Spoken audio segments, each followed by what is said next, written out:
नमस्कार दोस्तों, YouTube channel N universe 22 में आपका स्वागत है। आज हम इस वीडियो में आपके साथ डिस्कस करेंगे सुपर चार्जर और टर्बो चार्जर के बीच में क्या डिफरेंस होता है। अगर हम बात करें सुपर चार्जर और टर्बो चार्जर, ये दोनों फोर्स्ड इंडक्शन सिस्टम हैं और एक प्रकार से एक्सीलेंट एयर कंप्रेशर हैं, जिसका काम होता है कि ज़्यादा पावर प्रोवाइड करना इंजन को। अब बात करते हैं कि ये कैसे करते हैं। बेसिकली एयर को कंप्रेस करते हैं, जो एयर इंजन में फ्लो करती है उसको कंप्रेस किया जाता है सुपर चार्जर और टर्बो चार्जर की मदद से।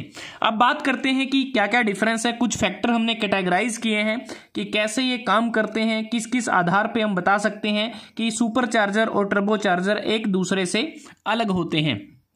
अगर हम सुपर चार्जर की बात करें, ये इंजन के साथ डायरेक्टली कांटेक्ट में होता है।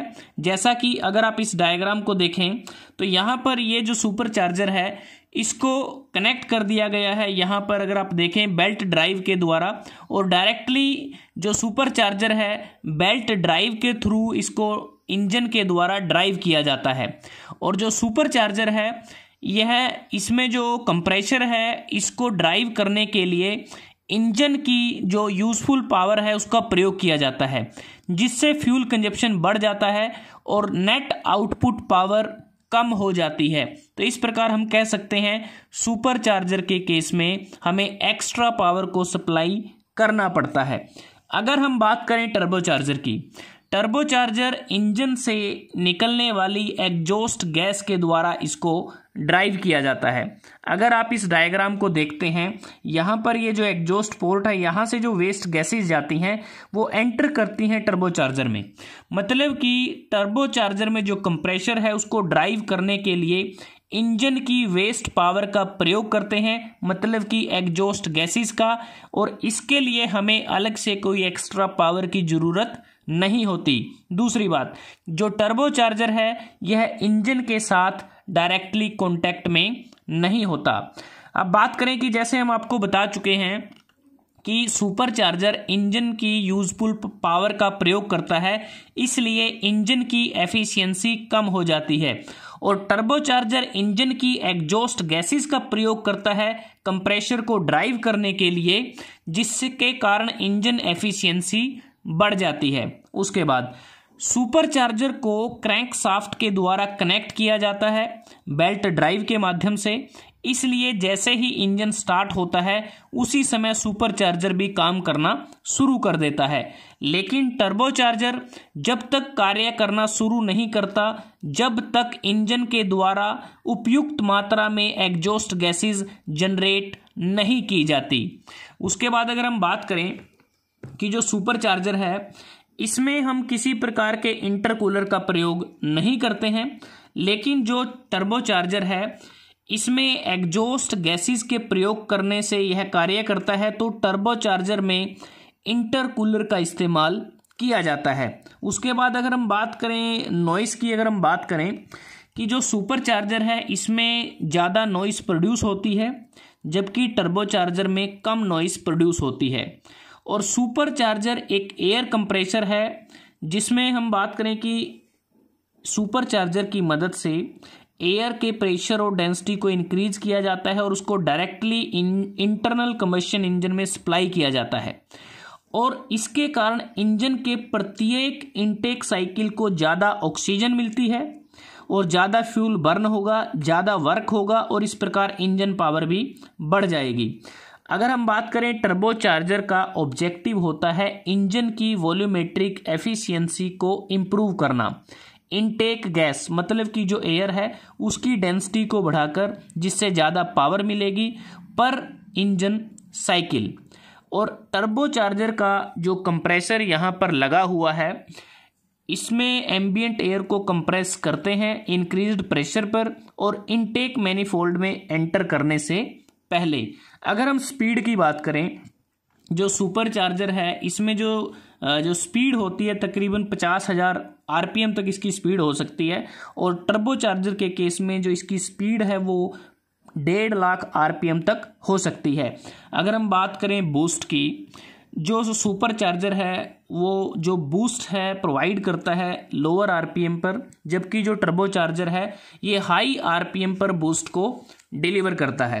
तो जैसे हम टर्बो चार्जर की बात कर रहे हैं कि इसमें जो इंजन आउटपुट से जो वेस्ट गैसेज आती हैं और टर्बो चार्जर के क्योंकि जो वेस्ट गैसेज होती हैं उनके अंदर बहुत सारी हीट एनर्जी होती है, और अगर उस हीट एनर्जी को हम एटमॉस्फेयर में डिस्चार्ज कर दें तो उससे क्या होगा कि हमारी जो हीट जो एनर्जी है वो वेस्ट हो जाती है। जो टर्बो चार्जर है वो वेस्ट गैसेस की हीट को यूटिलाइज करता है, और उसको टर्बो चार्जर में क्या है कि दो कंपोनेंट होते हैं, एक कंप्रेशर होता है, दूसरा टरबाइन लगी होती है। तो एक प्रकार से टर्बो चार्जर वेस्ट गैसेस की हीट एनर्जी को यूटिलाइज करता है और उसको टरबाइन के थ्रू पास करता है। टरबाइन वर्क करती है जिससे कंप्रेशर ड्राइव होता है, और जो कंप्रेशर है वो कनेक्ट होता है इनटेक पाइप के साथ इंजन की, और कंप्रेशर एयर को कंप्रेस करेगा और उस एयर को हाई प्रेशर पर इंजन में सप्लाई किया जाता है। और एयर कंप्रेशन के कारण एयर की डेंसिटी बढ़ती है और mass of air per unit volume बढ़ जाता है। तो ज़्यादा मास ऑफ एयर एंटर करेगी, जिससे ज़्यादा ऑक्सीजन एंटर करेगी हमारे इंजन में, जिससे प्रॉपरली कंबशन कंप्लीट होगा और कम पोल्यूटेंट निकलेंगे, मतलब कि जो कार्बन मोनोऑक्साइड है जैसे ये कम निकलेंगे, और परिणाम स्वरूप सेम साइज के इंजन के लिए जो हमारी जो पावर आउटपुट है वो बढ़ जाएगी। अगर हम बात करें कि जो कंस्ट्रक्शन की बात की कि सुपर चार्जर में मेनली क्या होता है कि बेसिकली कंप्रेसर ही रहता है, लेकिन टर्बो चार्जर में कंप्रेशर और टरबाइन ये दोनों होते हैं। और सुपर चार्जर के केस में कंप्रेस्ड एयर का टेम्परेचर कम होता है, टर्बो चार्जर के केस में कंप्रेस्ड एयर का टेम्परेचर ज़्यादा होता है। उसके बाद जैसे हमने बात की, सुपर चार्जर को हमें चलाने के लिए इंजन से पावर को ड्रा करना पड़ता है, जबकि टर्बो चार्जर को चलाने के लिए हम एक्सट्रैक्ट करते हैं उनकी पावर को एग्जॉस्ट गैसेस से।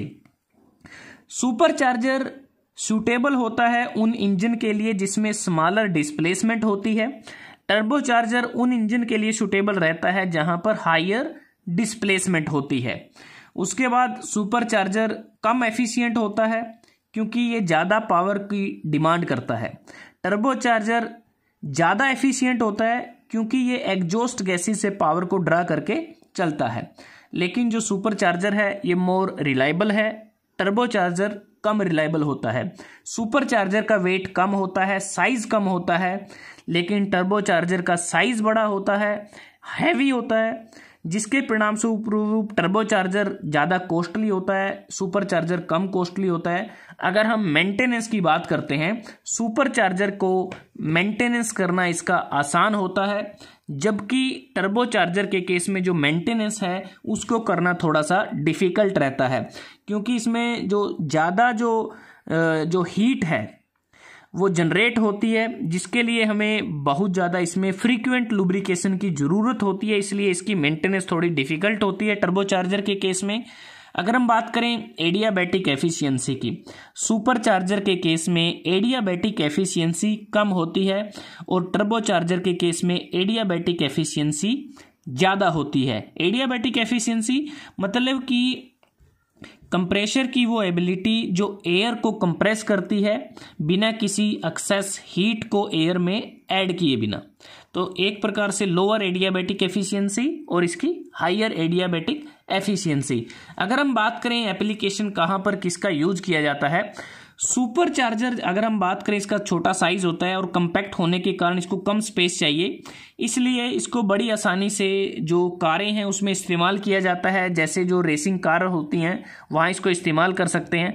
जो टर्बो चार्जर होता है ज़्यादा स्पेस की ज़रूरत होती है, हैवी वेट होता है इसका, इसलिए इसको हम ज़्यादातर यूज़ करते हैं एयरक्राफ्ट में, ट्रक्स में, बसेस इत्यादि में इसका यूज किया जाता है। तो दोस्तों आज हमने इस वीडियो में आपके साथ डिस्कस किया सुपर चार्जर और टर्बो चार्जर के बीच में क्या क्या डिफरेंस होते हैं। कुछ फैक्टर को हमने कैटेगराइज किया था, उसके आधार पे इन डिफरेंसेस को आपके साथ हमने शेयर किया। अगर वीडियो आपको अच्छा लगा आप इसको लाइक कर सकते हैं, शेयर कर सकते हैं अपने दोस्तों के साथ, स्टूडेंट्स के साथ, और एन यूनिवर्स 22 को सब्सक्राइब करना ना भूलें, फेसबुक पे लाइक करना ना भूलें, और इंस्टाग्राम पर भी आप हमें फॉलो कर सकते हैं। अगर वीडियो आपको अच्छा लगा तो इसको ज़्यादा से ज़्यादा शेयर करें। जल्दी हाजिर होते हैं एक नए वीडियो के साथ, तब तक के लिए धन्यवाद। आपका दिन शुभ रहे।